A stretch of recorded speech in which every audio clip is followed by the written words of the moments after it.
नमस्कार मित्रों, स्वागत है आपका हिमालय टीवी यूट्यूब चैनल में। मित्रों, आज मैं बात करूंगा स्वर्गीय गजेंद्र नारायण सिंह जी की।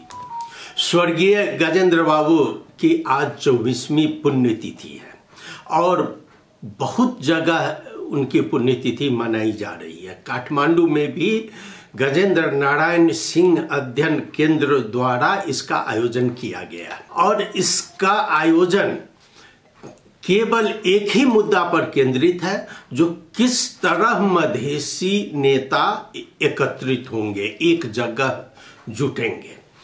तो इसी संदर्भ में आज गजेंद्र नारायण सिंह अध्ययन केंद्र द्वारा जो किया गया, इसमें करीब करीब सभी पार्टी के नेता मौजूद थे और सभी वक्ता के रूप में। तो आज पुण्यतिथि पर उनको श्रद्धांजलि देते हुए कई नेताओं ने कहा कि अभी आवश्यकता है हम लोगों को किसी खास मुद्दा पर एक जगह होने की, यूनाइट होने की। मैं पूछना चाहता हूं कि ये यूनिटी किस लिए? चूंकि नेताओं का इतिहास यह नहीं बता रहा है कि ये नेता यूनाइट होकर फिर से मधेश के लिए कुछ काम करेंगे और वह भी मधेसी मुद्दा पर ये यूनाइट होना चाह रहे हैं। आप देखेंगे चेहरा ये नेताओं की करीब करीब सभी पार्टी के नेता हैं, लेकिन सभी के चेहरा पर आपको मायूसी दिखाई देगी और सभी के चेहरा पर वह लंबा थकान दिखाई देगा मधेश आंदोलन का, जो मधेश आंदोलन करके बाद में दिल के टुकड़े हजार हुए, कोई यहाँ गिरा कोई वहाँ गिरा, और उसके बाद जो गिर गया है वो भी अब संभलने का कोशिश कर रहा है। मैं पूछता हूँ कि मधेश एकत्रित कैसे होगा, यूनाइट कैसे होगा? उसका मेन मकसद जो था, उसकी भाषा जो थी, उस भाषा को आपने तोड़ दिया, छत बिच्छत कर दिया। ना तो भाषा आयोग इस पर काम कर रही है और ना ही नेताओं की बोली इससे मिली जुली आती है। जो हिंदी भाषा को लेकर गजेंद्र बाबू उठे थे, जिस हिंदी भाषा को लेकर गजेंद्र बाबू ने मधेश मुद्दा को नेपाल ही नहीं विश्व भर में फैलाया था, उस हिंदी भाषा को तो आप भी अपने एजेंडा से दूर कर दिए हैं। और अब जब मिलने की बात होती है तब आप हिंदी की बात करते हैं, आप जनजाति की बात करते हैं, आप क्या क्या विभिन्न टुकड़ों की बात करते हैं। ये क्यों? ये केवल पद पाने के लिए। मैं बता दूं, रानी शर्मा जो मध्य प्रदेश की मंत्री है, इस बीच में एक विधेयक पेश की है छलफल के लिए, जो और उस पर छलफल जारी है। उसमें 5-6 भाषा रखा गया है, जिसमें कि एक हिंदी रख दिया गया है। और यहाँ पर जैसे ही हिंदी समावेश हुआ है कि नेपाली मीडिया ने उसको उछाल दिया है कि अब हिंदी वहां पर हो रहा है, और यहाँ जितने भी केंद्रीय नेता हैं उनका कान खड़ा हो गया है कि अब मधेश में फिर हिंदी आ जाएगा। और इतना ही नहीं, उन्होंने मधेश में रहे अपने पार्टी के चल्ले चाटियों को अब पढ़ाना शुरू कर दिया है कि इस विधेयक का विरोध करो, इस विधेयक को पास नहीं होने दो, हिंदी पास हो जाएगा तो भारत आ जाएगा।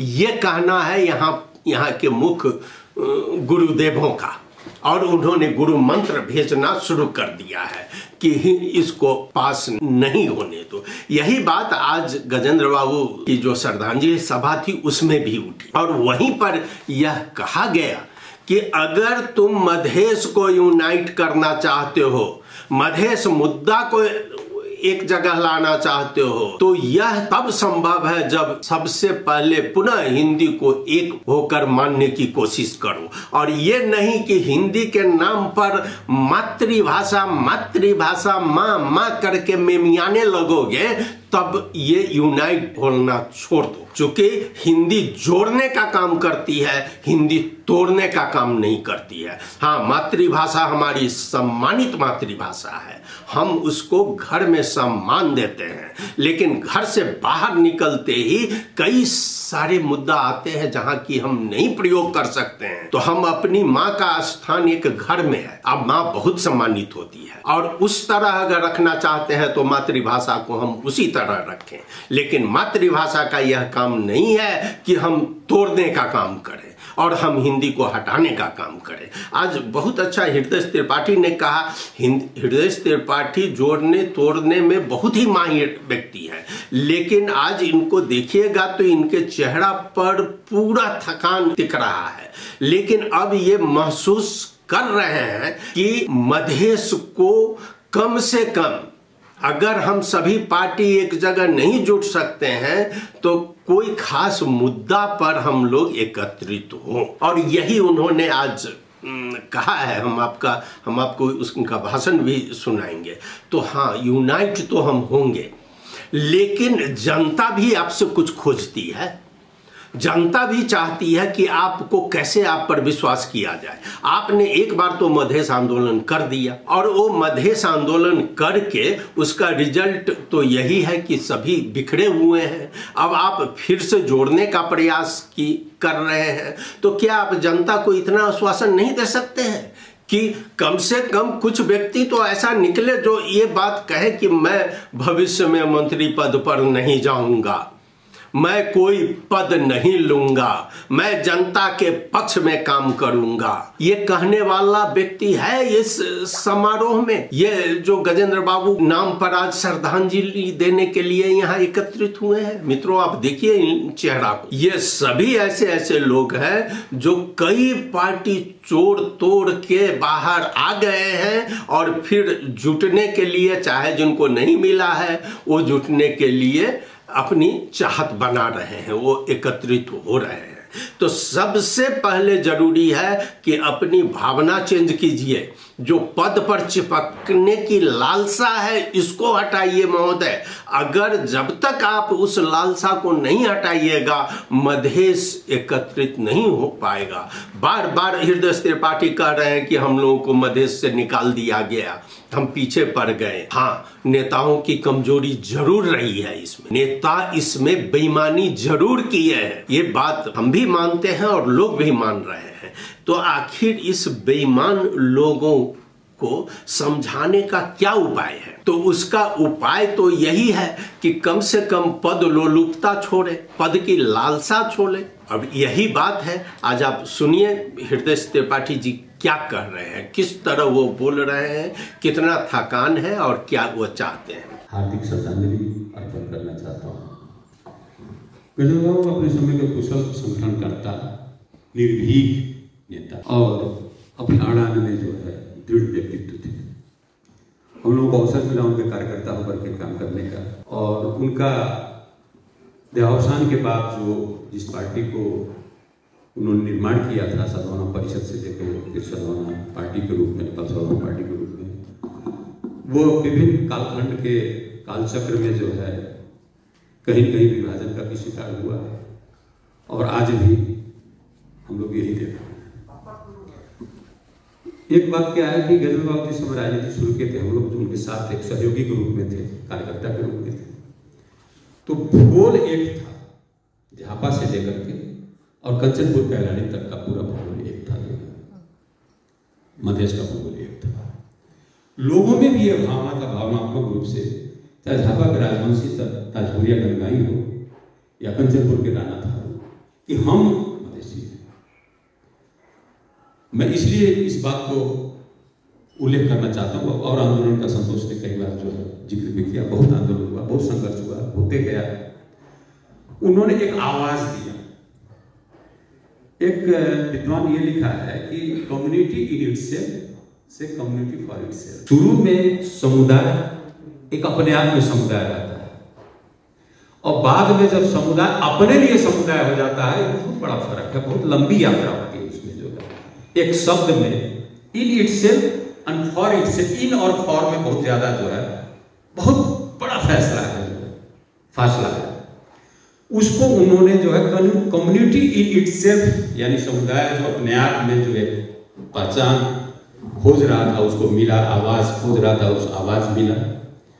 वो निरंतर जो है अपने लिए समुदाय बने, और विगत बाद के जितने आंदोलन संघर्ष हुए वो दूसरे पक्ष का जो है सबसे बड़ा उसी का विरोध रहा है। आज चुनौती है, हम लोग देखें भूगोल विभक्त है। एक जो मध्य प्रदेश के नाम से आप लोग 8 जिला को जो है, हम लोग मध्य प्रदेश में नहीं है, हम लोग बाहर हैं, लुम्बिनी प्रदेश में। और याद दिला देना चाहते हैं कि पहले 48 साल के निर्वाचन में लुम्बिनी प्रदेश ने ही नेपाल समाजवादी पार्टी को 5 सीट दिया था। अगजन राव अकेले जीते हुए थे जो है अभी के मध्य प्रदेश में, हाल के मध्य प्रदेश में। यानी वो भावनात्मक संकेत थे। क्या हो गया कि हम अलग थलग हो गए? और क्या ये चुनौती है हमारे सामने कि हमको एक भावनात्मक भूगोल हम एक नहीं कर सकते कि हम ज्यादा आश्वासन देने वाले नहीं। भूगोल हो रहा था वो जब डॉक्टर बाबूराम भट्टराई के समय में एक अंतिम निष्कर्ष निकलने लगा था, तो 2 प्रदेश की वहां बात आई थी, अभी का ये मध्य प्रदेश और इधर मोरपरासी से लेकर बतिया तक। और उसमें कैफियत ये लिखा गया था कि सुसरी मोरम झापा के दक्षिणी भाग और कंचनपुर कैलाली का जो दक्षिणी भाग के विषय में जो आयोग बनेगा वो तय करेगा। लेकिन हम ही लोगों के कारण से भी जो है उस समय हम ही लोगों के विभाजन के कारण जो है अलग अलग मुद्दे रखने के कारण कि नहीं हम पूरा एक ही लेंगे जो है, चले थे एक लेंगे, एक मिल गया लेकिन आकार जो है छोटा मिल गया। तो चले थे वहां कंबल ओढ़ने, चटाई पर काम करना पड़ा। ये इतिहास का जो है इतना कठोर सत्य है। अब आज की चुनौती क्या है? हम लोग बड़ा सीधा सा बात कहा है कि जितने मध्य केंद्रित दल हैं और साथ साथ जो पहले भी गजन राव ने जो है शुरुआत किया था, MS थापा और गोरे बहादुर पांगी का जनमुक्ति पार्टी थी, हम लोगों का सहकारी हुआ था। जगह जगह जो है संयुक्त कार्यालय जिला जिला का खुला हुआ था जो है, लेकिन वो सहकार बहुत दिन तक नहीं चल पाया। इसलिए आज वो चुनौती फिर जो है उसको हम लोग को करना कि पहले मध्य केंद्रित दल जो है, जो दिल के टुकड़े बिखर गए, कोई इधर गिरे कोई उधर गिरे, हम लोग जो है कई जगह गिरे हुए हैं, पड़े हुए हैं, जो है साथ साथ काम किए, साथ साथ संघर्ष किए, साथ साथ आंदोलन किए, सब कुछ किए। वो एक जगह जो है कम से कम लाने का एक यही है कि नरम अलायंस, नरम लूज अलायंस के हिसाब से हम आगे बढ़े। और साथ साथ ये न भूलें कि इस देश का जो सिर्फ इसी पर से काम नहीं चलेगा, जो उत्पीड़ित है आदिवासी जनजाति है उनके साथ भी एक नरम अलायंस हम कर रहे हैं। क्योंकि मेरा अनुभव ये रहा है, मधेश में एक बहुत बड़ा पार्टी बना था जसपा, उसमें डॉक्टर बाबूराम भट्टराई से लेकर के अशोक राय से लेकर राजेंद्र महतो, उपेंद्र यादव, जितने अभी हैं अब भूतपूर्व में जितने मसीहा हैं सब थे उसमें, सब है, लेकिन वो टिक नहीं पाया। संगठन के रूप में भी बहुत बड़ा जो है वास्तव में विकल्प बन सकता था वो पार्टी जो है, लेकिन लोग टिका नहीं पाए उसको जो है एक। इसलिए तो इस पर जो हम लोग करें कि लूज अलायंस या नरम अलायंस के हिसाब से हम लोग शुरू करें, कुछ विषयों पर हम सहकार्य करें कि कम से कम जो तिक्तता है एक दूसरे के प्रति वो मिटे और एक जगह आने का जो है अब एकीकरण वगैरह की बात हम उस समय भी बहुत ज्यादा सहमत नहीं हो पा रहे थे, क्योंकि हम जानते थे थोड़ा बहुत जो बहुत तेजी से छापामार शैली से एकीकरण में गया, छापामार शैली से टूट गया फिर। और साथी जो जितने जोश के साथ गए थे उतने जो है गंभीर घायल हुए। फिर हम उससे बाहर थे, हमारा आलोचना भी हुआ। बाहर रहने का कई कारण था कि हमारा भूगोल अलग था, अब भूगोल के साथ बेईमानी हुआ था, अपराध हुआ। हम लोगों को जो है स्थानीय चुनाव बहिष्कार कराया गया, अपने जो है भाग लिया गया। एक ही पार्टी का 2 निर्णय, 2 व्यवहार, वो हम लोग नहीं बता सकते थे। इसलिए अब कह रहे हैं कि ये लूज अलायंस का जो बात है ये आगे बढ़े, इसमें सब लोग शरीक हों, जिसका भी जिससे मनमुटाव है। क्योंकि एक चुनौती है, देखिए एक चीज हम बता रहे हैं कि अभी का चुनौती हम लोग या तो भय से एक होते हैं या विवेक से। विवेक में कमी है लेकिन भय का वातावरण बन रहा है। अभी 2 राजनीतिक दल का जो संविधान संशोधन का जो आ रहा है बात, इसमें मेरा अपना मानना यह है कि संविधान संशोधन में कांग्रेस एमआलए माओवादी संविधान बनाया हो तो तृप्त है। जो उससे असंतुष्ट था मधेसी आदिवासी जनजाति दलित महिला मुस्लिम, उसके लिए संशोधन होना चाहिए, वो तो तृप्त हुआ था उसी समय, उसको परिपूर्ण था उसके लिए संशोधन। तो जो असंतुष्ट था, जो असहमत था, उसके लिए होना चाहिए, नंबर 1।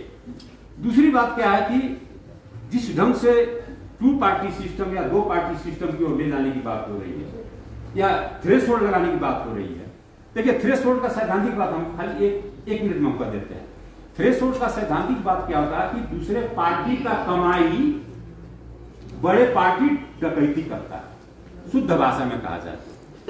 मान लीजिए किसी पार्टी को 2 लाख वोट मिला, लेकिन वो थ्रेशोल्ड क्रॉस नहीं किया तो 2 लाख वोट उसके ऊपर वाला मिल जाएगा उसका। तो बतवा सीधा डकैती है, और दूसरे का कमाई या खा तीसरा थ्रेशोल्ड ही है। हम थ्रेशोल्ड के विरोधी नहीं। दूसरी बात क्या है, यदि हम विकृत संहिता में ही है, संहिता है लेकिन विकृत, तो क्षेत्रीय पार्टी का कॉन्सेप्ट होना चाहिए कि नहीं। संसार में नेपाल पहला और अंतिम थोड़ा डेमोक्रेटिक है, नेपाल पहला और अंतिम नहीं है। लेकिन सवाल क्या है कि जो चुनौती है उस चुनौती को पार करने के लिए यही उपाय हम लोगों ने देखा है जो है, और उपाय हुआ तो उपलब्ध है साथी लोग और भी नए नए उपाय बताएंगे, उसको ग्रहण करेंगे, क्योंकि सब चुनौती में, भूगोल चुनौती में है। एक दूसरी बात हम कह रहे हैं जो तिक्त न लगे, तब उस समय हमने कहा कि मधेसी पूरा एक इकाई के रूप में संगठित था। आज जात जात में पता हुआ और ये विभाजन एक होने नहीं दे रहा है। होता क्या कि कमजोर नेता जो है संगठन बनाने के लिए जात का सहारा लेता है। वैचारिक रूप से जो दरिद्र होता है वही ये सब सहारा लेता है। संसार भर का चलन है, नेपाल भर का नहीं है। इसलिए इसका भी असर जो है अभी के अवस्था में पड़ा हुआ है और हम एक चुनौती के अवस्था में है। मुझे लग रहा है कि आज के दिन में हम लोग गजेंद्र बाबू के प्रति सच्चा श्रद्धांजलि वही होगा कि उनके जो वो सोचे थे कुछ हासिल हुआ, कम से कम इकाई के रूप में बनाने में, तो उतना तो हम लोग पूरा ही नहीं कर पाए। वो तो इकाई बना हुआ था उस समय, उसको भी हम लोग खंडित कर दिए। भूगोल एक था, उसको भी हम लोग जो है तराई में इसका भूगोल को खंडित कर दिए। तो उससे भी हम लोग पीछे हुए हैं कुछ मामले में। कहने के लिए तो बहुत आंदोलन हुआ, बहुत संघर्ष हुआ, संहिता हुआ, संविधान बना, ये सब तो है। लेकिन जो है उनका वो सोच पर मेरा आग्रह यही है सभी साथियों से कि उसको जो है उस सोच को जो है सार्थक बनाने के लिए हम प्रतिबद्ध होकर के जो है एक नरम एलायंस या नरम लूज एलायंस के रूप में हम लोग आगे बढ़े और बाद में मोर्चा यदि बहुत विकसित हो गया, आपसी विश्वास बनता गया, एक जगह जो है एक संघर्ष का एक मुद्दा पर आने की बात हो गई, विचार पर कहीं जो एकरूपता आने लगा तो मोर्चा तक जो है आगे बढ़ सकता है। यही कहते हुए जब मैं पुनः स्वर्गीय गजेंद्र बाबू को हार्दिक श्रद्धांजलि अर्पण करते हुए आप सभी नेताओं साथियों को जो है धन्यवाद देते हुए मैं विदा होना चाहता हूँ। जय मातृभूमि। मित्रों, आज आपने सुना, आपको बहुत बहुत धन्यवाद। और हाँ, हमारा यह वीडियो चैनल सब्सक्राइब करना नहीं भूलें। धन्यवाद, नमस्कार।